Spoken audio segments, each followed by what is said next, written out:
বেহেশতের আমল ইউটিউব চ্যানেলের সুপ্রিয় দর্শক শ্রোতা, আগামী ৩ ফেব্রুয়ারি রোজ মঙ্গলবার দিবাগত রাত শবে বরাত। সুবহানাল্লাহ। মহিলাদের পুরুষের বাড়িতে ৪ রাকাত সালাতুত তাসবিহ নামাজ পড়ার সহজ নিয়ম আপনাদেরকে বলে দেব এবং সারা রাত কি আমল করবেন, কি নামাজ, জিকির, আজকার, তাসবিহ, তাহলিল করবেন তা বলে দেব ইনশাআল্লাহ। সালাতুত তাসবিহ নামাজের ফজিলতের মধ্যে অন্যতম হলো বিগত জীবনের গুনাহ মাফ হয় এবং অনেক সওয়াব লাভ হয়। সুবহানাল্লাহ। শবে বরাতের রাতে সালাতুত তাসবিহ ৪ রাকাত নামাজ পড়ব ইনশাআল্লাহ। সালাতুত তাসবিহ নামাজ সম্পর্কে হযরত আব্দুল্লাহ ইবনে আব্বাস রাদিয়াল্লাহু তাআলা আনহু তিনি বলেন, একদিন নবীজি সাল্লাল্লাহু আলাইহি ওয়াসাল্লাম আমার পিতা হযরত আব্বাস ইবনে আব্দুল মুত্তালিবকে বলেন, হে আব্বাস, হে চাচাজান, আমি কি আপনাকে এমন কিছু দেব না? আমি কি আপনাকে দান করব না? আমি কি আপনাকে সুসংবাদ দেব না? খুশির সংবাদ দেব না? আমি কি আপনার সাথে ১০০টি সৎ কাজ করব না? ১০০টি সৎ কাজ করব না? অর্থাৎ ১০০টি উত্তম তাসবিহ শিক্ষা দেব না? যখন আপনি তাসবির আমল করবেন তখন আল্লাহ তাআলা আপনার আগের পরের পুরাতন নতুন সব প্রকার গুনাহ, ইচ্ছাকৃত অনিচ্ছাকৃত গুনাহ, সগীরা গুনাহ, কবিরা গুনাহ, গুপ্ত অপ্রকাশ্য গুনাহ মাফ করে দিবেন। বলুন না সুবহানাল্লাহ। আপনি ৪ রাকাত নামাজ পড়বেন এবং প্রত্যেক রাকাতে সূরা ফাতিহা পাঠ করবেন এবং যে কোনো একটি সূরা তারপর পাঠ করবেন। প্রথম রাকাতে যখন কিরাত পাঠ করবেন, কিরাত পাঠ করার পর সূরা মিলানোর পর যখন সম্পূর্ণ করবেন তখন আপনি দাঁড়ানো অবস্থায় বলবেন সুবহানাল্লাহি ওয়ালহামদুলিল্লাহি ওয়ালা ইলাহা ইল্লাল্লাহু ওয়াল্লাহু আকবার। প্রিয় দর্শক, এই তাসবিহটি ভালো করে মুখস্থ করে নেবেন। সুবহানাল্লাহি ওয়ালহামদুলিল্লাহি ওয়ালা ইলাহা ইল্লাল্লাহু ওয়াল্লাহু আকবার। আল্লাহু আকবার ১৫ বার এই তাসবিহটি পাঠ করবেন। অতঃপর তারপর রুকু করবেন। রুকুর তাসবিহ পড়ার পর রুকু অবস্থায় এই তাসবিহটি ১০ বার পাঠ করবেন। সুবহানাল্লাহি ওয়ালহামদুলিল্লাহি ওয়ালা ইলাহা ইল্লাল্লাহু ওয়াল্লাহু আকবার। তারপর রুকু থেকে মাথা উঠাবেন। সোজা হয়ে দাঁড়ানো অবস্থায় এই তাসবিহটি আপনারা আবার ১০ বার পাঠ করবেন। সুবহানাল্লাহি ওয়ালহামদুলিল্লাহি ওয়ালা ইলাহা ইল্লাল্লাহু ওয়াল্লাহু আকবার। অতঃপর সেজদায় যাবেন। সেজদায় গিয়ে সেজদার তাসবিহ পাঠ করবেন ৩ বার। সুবহানা রব্বিয়াল আলা এভাবে ৩ বার পাঠ করে আবার ১০ বার এই তাসবিহটি পাঠ করবেন। একই তাসবিহ সুবহানাল্লাহি ওয়ালহামদুলিল্লাহি ওয়ালা ইলাহা ইল্লাল্লাহু ওয়াল্লাহু আকবার। তারপর সেজদা থেকে মাথা উঠাবেন এবং বসা অবস্থায় ২ সেজদার মাঝখানে এই তাসবিহটি ১০ বার পাঠ করবেন। অতঃপর পুনরায় সেজদা করবেন। দ্বিতীয় সেজদায় গিয়ে তাসবিহটি আবার পাঠ করবেন। সুবহানা রব্বিয়াল আলা, সুবহানা রব্বিয়াল আলা, সুবহানা রব্বিয়াল আলা। এই তাসবিহ শেষ হওয়ার পর আপনি আবারও পড়বেন সুবহানাল্লাহি ওয়ালহামদুলিল্লাহি ওয়ালা ইলাহা ইল্লাল্লাহু ওয়াল্লাহু আকবার ১০ বার পাঠ করবেন। পুনরায় সেজদা থেকে মাথা উঠিয়ে ১০ বার এই তাসবিহটি পাঠ করবেন। এই তাসবিহ প্রত্যেক রাকাতে ৭৫ বার করে ৪ রাকাত নামাজের প্রতি রাকাতে এভাবে আদায় করবেন ৭৫ বার প্রত্যেক রাকাতে। তাহলে 4 রাকাতে ৩০০ বার এই তাসবিহটি আদায়ের মাধ্যমে সালাতুত তাসবিহ 4 রাকাত নামাজ আপনি আদায় করবেন। নবীজি বলেছেন, এভাবে যদি প্রতিদিন একবার এই নামাজ পড়তে সক্ষম হন তবে তা পড়বেন।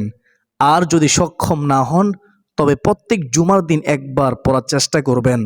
তাও যদি না পারেন তবে প্রত্যেক মাসে একবার হলেও এই নামাজ পড়বেন। তাও যদি সম্ভব না হয়, পড়তে পারেন তবে প্রত্যেক বছরে একবার পড়বেন। আর যদি তাও না পারেন তবে আপনারা জীবনে অন্তত একবার হলেও এই নামাজটি পড়ার চেষ্টা করবেন ইনশাআল্লাহ। কত গুরুত্বপূর্ণ নামাজ! হাদিসটি এসেছে তিরমিজি শরীফের, আবু দাউদ, ইবনে মাজাহ, মেশকাতের মধ্যেও রয়েছে। নবীজি সাল্লাল্লাহু আলাইহি ওয়াসাল্লাম জীবনে একবার হলেও সালাতুত তাসবিহ নামাজ আদায়ের প্রতি গুরুত্ব প্রদান করেছেন। প্রিয় দর্শক, আর পবিত্র শবে বরাতের রাতে এই সালাতুত তাসবিহ নামাজ আদায়ের উত্তম সুযোগ ও সময়। মনে রাখবেন, এই রাত্রিতে আমরা সারা রাত জেগে ইবাদত করব। এই সুযোগই আমরা এই 4 রাকাত নামাজ আদায় করার চেষ্টা করব ইনশাআল্লাহ। আমি নামাজের নিয়ম আপনাদেরকে বলে দিয়েছি। এই নামাজের নিয়ত এভাবে করবেন, আমি সালাতুত তাসবিহ 4 রাকাত নামাজ আদায় করতেছি, আল্লাহু আকবার। আর প্রত্যেক রাকাতে ৭৫ বার তাসবিহটি পড়তে হবে। কখন পড়বেন আমি একটু আগে আপনাদেরকে বলে দিলাম। এবং 4 রাকাত নামাজে মোট ৩০০ বার তাসবিহটি পড়ার পর 4 রাকাতের শেষে তাশাহুদ, দুরূদ শরীফ, দোয়া মাসুরা পড়ে সালামের মাধ্যমে এই নামাজ শেষ করবেন। এই নামাজ যদি পড়তে পারেন, বিশ্বাস করুন আল্লাহ তাআলা আপনার আগের পিছনের ইচ্ছাকৃত, অনিচ্ছাকৃত, গোপন, প্রকাশ্য, সগীরা, কবিরা সকল ধরনের গুনাহ মাফ করে দিবেন। এ কথা বলেছেন স্বয়ং নবীজি সাল্লাল্লাহু আলাইহি ওয়াসাল্লাম। এই ফজিলতপূর্ণ নামাজ এই রাত্রিতে আমরা আদায় করার চেষ্টা করব ইনশাআল্লাহ। আল্লাহ সুবহানাহু ওয়া তাআলা আমাদের সবাইকে শবে বরাতের রাতে সালাতুত তাসবিহ নামাজ সহ অন্যান্য নফল নামাজ এবং ইবাদত বন্দিগিতে রাত্রি কাটার তৌফিক দান করুন, আমিন। প্রিয় দর্শক, এই রাতে এই নামাজ ও জিকির যদি করতে পারেন, আল্লাহ সুবহানাহু ওয়া তাআলা সন্তুষ্ট করার জন্য যদি পড়তে পারেন, আপনার জানা অজানা, ইচ্ছাকৃত অনিচ্ছাকৃত সকল ধরনের গুনাহ ক্ষমা করে দিবেন। আপনি বেগুনাহ, মাসুম, নিষ্পাপ হয়ে যাবেন। সুবহানাল্লাহ। বেহেশতের আমল ইউটিউব চ্যানেলের প্রিয় দর্শক, আজকের আলোচনাটি প্রত্যেকের জন্য খুবই উপকারী হবে ইনশাআল্লাহ। প্রিয় দর্শক, এই রাতে কোনো নির্দিষ্ট নামাজের কথা কোথাও সুস্পষ্টভাবে উল্লেখ নেই।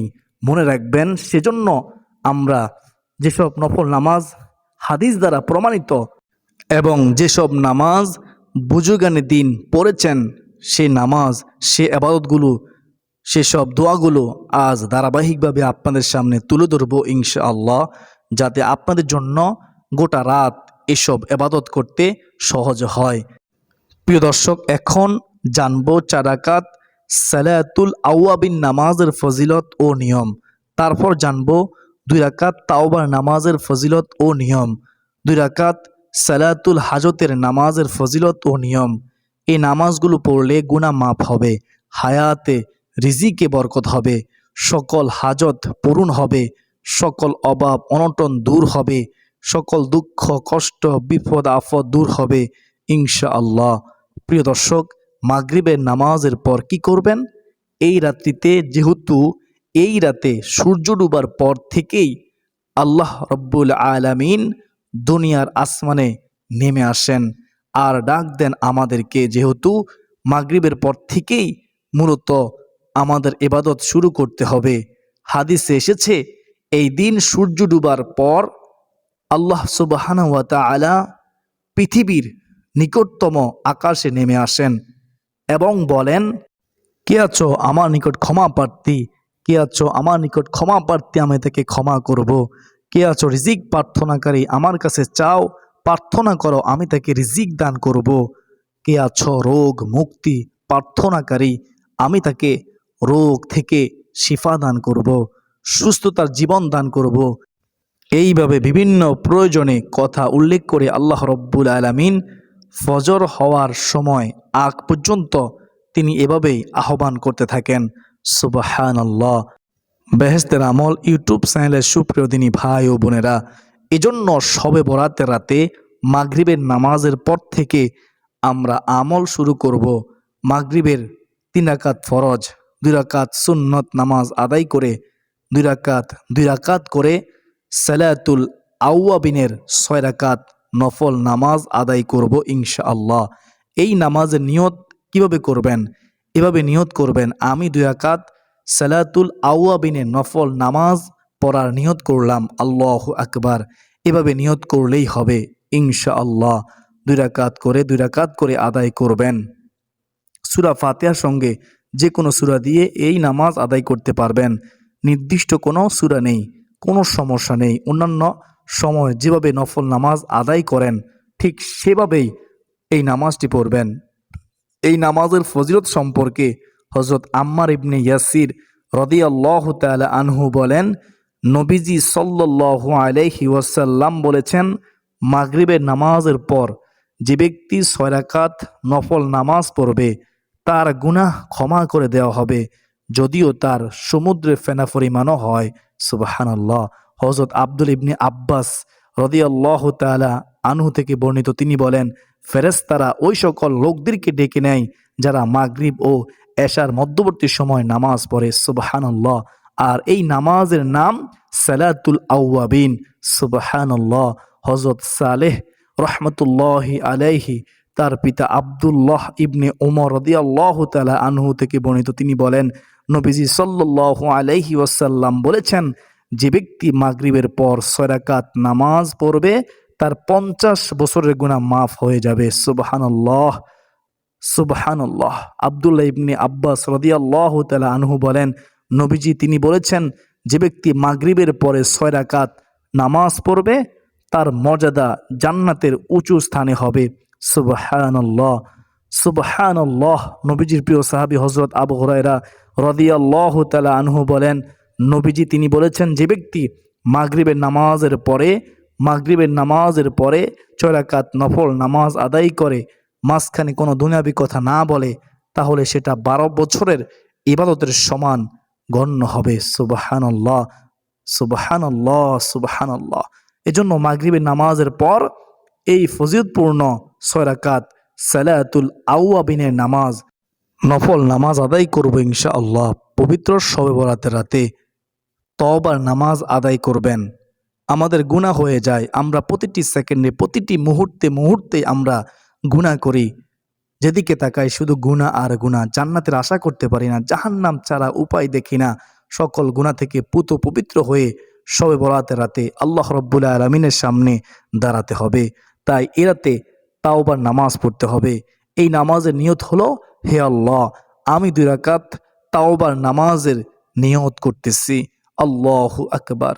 তারপর প্রতি রাকাতে সূরা ফাতিহার সাথে যে কোনো সূরা দিয়ে, আপনি যে সূরা পারেন ওই সূরা দিয়েই 2 রাকাত তাওবার নামাজ পড়বেন। এভাবে 2 রাকাত 4 রাকাত নামাজ পড়ে তারপর নিজের সমস্ত গুনাহের কথায় স্মরণ করে আল্লাহ তাআলার কাছে ক্ষমা চাইবেন। 2 হাত তুলে চোখের পানি ছেড়ে দিয়ে আল্লাহ তাআলার কাছে মাপ চাইবেন। আপনার সকল প্রয়োজনীয় কথা আল্লাহ সুবহানাহু ওয়া তাআলার কাছে বলবেন। রাসূলুল্লাহ সাল্লাল্লাহু আলাইহি ওয়াসাল্লাম আরও বলেছেন, যে ব্যক্তি উত্তম রূপে ওযু করে এরপর উঠে 2 রাকাত অথবা 4 রাকাত ফরজ নয় এমন সুন্নত বা নফল নামাজ উত্তম রূপে রুকু ও সেজদা করে পড়ে, এরপর সে আল্লাহ তাআলার কাছে ক্ষমা প্রার্থনা করে ক্ষমা চায়, সে ব্যক্তিকে ক্ষমা করে দেওয়া হয়, মাফ করে দেওয়া হয়। সুবহানাল্লাহ। বেহেশতের আমল ইউটিউব চ্যানেলের প্রিয় দর্শক, আমরা তওবার নামাজ 2 রাকাত করে পড়ব, কমপক্ষে 4 রাকাত আদায় করার চেষ্টা করব। প্রিয় দর্শক, শেষ রাত্রিতে অবশ্যই আমরা 2 রাকাত 4 রাকাত 6 রাকাত এরকম 12 রাকাত পর্যন্ত তাহাজ্জুদের নামাজ আদায় করতে পারি। তাহাজ্জুদ নামাজের নিয়ত করবেন, আমি 2 রাকাত তাহাজ্জুদ নামাজ আদায় করতেছি, আল্লাহু আকবার। যে কোনো সূরা দিয়ে এই নামাজ আদায় করতে পারবেন। শবে বরাতের রাতে এশার নামাজের পরে আপনি শবে বরাতের রাত্রিতে বেতর নামাজ দেরিতে পড়বেন। 2 রাকাত 4 রাকাত 6 রাকাত 8 রাকাত নামাজ আদায় করার পরেই নফল নামাজ আদায় করার পরে আপনি কিছু তাসবিহ তাহলিল পাঠ করবেন। শবে বরাতের রাতে খুবই ছোট এবং খুবই পরিচিত এই তাসবিহ এবং জিকিরগুলো করবেন। তা হলো 1 নম্বরে সুবহানাল্লাহ। একবার হযরত ওমর রাদিয়াল্লাহু তাআলা আনহু হযরত আলী রাদিয়াল্লাহু তাআলা আনহুর নিকট প্রশ্ন করেছিলেন, আমরা লা ইলাহা ইল্লাল্লাহ এর অর্থ জানি, কিন্তু সুবহানাল্লাহ এর তাৎপর্য কি? তখন হযরত আলী রাদিয়াল্লাহু তাআলা আনহু জবাব দিয়েছিলেন, আল্লাহ তাআলা এই বাক্যটি নিজের জন্য পছন্দ করেছেন। তিনি এই বাক্যটি দ্বারা সন্তুষ্ট হন, খুশি হন। এই বাক্যটি দ্বারা জিকির আল্লাহ তাআলার দরবারে অত্যন্ত পছন্দনীয় উত্তম জিকির, অর্থাৎ যে ব্যক্তি সুবহানাল্লাহ জিকির করে তার প্রতি মহান আল্লাহ রব্বুল আলামিন সন্তুষ্ট থাকেন, খুশি থাকেন। হযরত সাদ ইবনে আবি ওয়াক্কাস রাদিয়াল্লাহু তাআলা আনহু তিনি বলেন, আমরা রাসূলুল্লাহ সাল্লাল্লাহু আলাইহি ওয়াসাল্লামের নিকটে ছিলাম।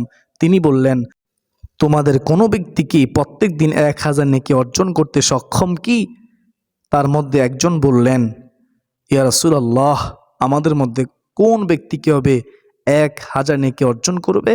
এটা কিভাবে সম্ভব? তখন রাসূলুল্লাহ সাল্লাল্লাহু আলাইহি ওয়াসাল্লাম বললেন, 100 বার সুবহানাল্লাহ বললে তার জন্য 1000 নেকি লেখা হবে, অথবা 1000 গুনাহ মাফ করে দেওয়া হবে। বলুন না সুবহানাল্লাহ। এজন্য বেশি বেশি এই জিকিরটি করার চেষ্টা করব ইনশাআল্লাহ। দ্বিতীয় যে জিকিরের কথা বলবো সেই জিকিরটি হচ্ছে আলহামদুলিল্লাহ। আল্লাহ রব্বুল আলামিন পবিত্র কোরআনুল কারীমে ঘোষণা করেন, আমার যেই বান্দা বান্দি আমার নেয়ামত পেয়ে শুকরিয়া আদায় করে না, আমি তাদের নেয়ামত ছিনিয়ে নেই, কেড়ে নেই। আর যদি আমার নেয়ামত পেয়ে শুকরিয়া আদায় করে তাহলে আমি আল্লাহ তাদের নেয়ামত আরও বৃদ্ধি করে দেই। সুবহানাল্লাহ। তাই প্রিয় দর্শক, যখনই আমরা আল্লাহ তাআলার নেয়ামত ভোগ করব তখনই বলবো আলহামদুলিল্লাহ। আলহামদুলিল্লাহ হাসরের ময়দানে মিজানের পাল্লাকে ভারী করে দেবে আলহামদুলিল্লাহ। তাই আমরা বেশি বেশি পড়ার চেষ্টা করব ইনশাআল্লাহ। আমরা জিকির করব আলহামদুলিল্লাহ। প্রিয় দর্শক, 3 নম্বরে যে জিকিরের কথা বলবো সেই জিকিরটি হচ্ছে, মনোযোগ দিয়ে শুনবেন, সেই জিকিরটি হচ্ছে লা ইলাহা ইল্লাল্লাহ। লা ইলাহা ইল্লাল্লাহ এই জিকিরের ফজিলত সম্পর্কে হাদিসে এসেছে। হযরত মুআজ রাদিয়াল্লাহু তাআলা আনহু তিনি বলেন, নবীজি সাল্লাল্লাহু আলাইহি ওয়াসাল্লাম বলেছেন, যে ব্যক্তি খালেস অন্তরে একনিষ্ঠতার সঙ্গে লা ইলাহা ইল্লাল্লাহ বলবে সে জান্নাতে প্রবেশ করবে। হযরত আনাস রাদিয়াল্লাহু তাআলা আনহু তিনি বলেন, নবীজি সাল্লাল্লাহু আলাইহি ওয়াসাল্লাম বলেছেন, যে ব্যক্তি একমাত্র আল্লাহ তাআলাকে সন্তুষ্টি করার জন্য লা ইলাহা ইল্লাল্লাহ বলবে সে কিয়ামতের দিন সে এমনই ভাবে উপস্থিত হবে যে তার উপর জাহান্নাম হারাম হয়ে গিয়েছে। সুবহানাল্লাহ, সুবহানাল্লাহ। প্রিয় দর্শক, আমরা দেখতে পেলাম যে লা ইলাহা ইল্লাল্লাহ, লা ইলাহা ইল্লাল্লাহ এর ফজিলত কত গুরুত্বপূর্ণ। আল্লাহ তাআলা আমাদের এই লা ইলাহা ইল্লাল্লাহ জিকির করার তৌফিক দান করুন। সকলে বলি আল্লাহুম্মা আমিন। 4 নম্বরে যে জিকিরটির কথা বলবো সে জিকিরটি হচ্ছে সুবহানাল্লাহ ওয়ালহামদুলিল্লাহ ওয়া লা ইলাহা ইল্লাল্লাহ আল্লাহু আকবার। এই 4টি জিকির একসাথে করবেন। এই কালিমাগুলো আল্লাহ তাআলা মহান রব্বুল আলামিনের নিকট অধিক প্রিয়, অনেক দামি। এবং নবীজি সাল্লাল্লাহু আলাইহি ওয়াসাল্লাম বলেন, পৃথিবীর সমস্ত জিনিসের চাইতে এগুলো আমার কাছে অনেক অনেক প্রিয়। সুবহানাল্লাহ। এজন্য এই ফজিলতপূর্ণ রাত্রিতে আমরা জিকিরগুলো করার চেষ্টা করব ইনশাআল্লাহ। 5 নম্বর জিকির সুবহানাল্লাহি ওয়া বিহামদিহি, ছোট ছোট তাসবিহগুলো পাঠ করবেন। নবীজি সাল্লাল্লাহু আলাইহি ওয়াসাল্লাম বলেছেন, যে ব্যক্তি সুবহানাল্লাহি ওয়া বিহামদিহি প্রতিদিন 100 বার পাঠ করবে, সমুদ্রের ফেনা পরিমাণও গুনাহ হলে সগীরা গুনাহ থাকলেও তাকে মাফ করে দেওয়া হবে। সুবহানাল্লাহ। তাই আমরা বেশি বেশি সুবহানাল্লাহি ওয়া বিহামদিহি পাঠ করার চেষ্টা করব ইনশাআল্লাহ। 6 নম্বরে নবীজি সাল্লাল্লাহু আলাইহি ওয়াসাল্লাম বলেন, লা হাওলা ওয়ালা কুওয়াতা ইল্লা বিল্লাহ। জান্নাতের গুপ্তধন সমূহের মধ্যে একটি গুপ্তধন, এটি হচ্ছে লা হাওলা ওয়ালা কুওয়াতা ইল্লা বিল্লাহ। পাঠ করলে শয়তানের ওয়াসওয়াসা থেকে আমরা হেফাজতে থাকব। এজন্য এই রাত্রিতে বেশি বেশি আমরা এই তাসবিহটি পড়ব, লা হাওলা ওয়ালা কুওয়াতা ইল্লা বিল্লাহ।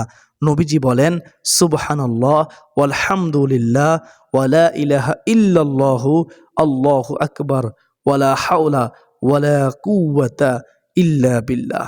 এই কালিমাগুলো এটি হচ্ছে অবশিষ্ট নেক আমল সমূহ।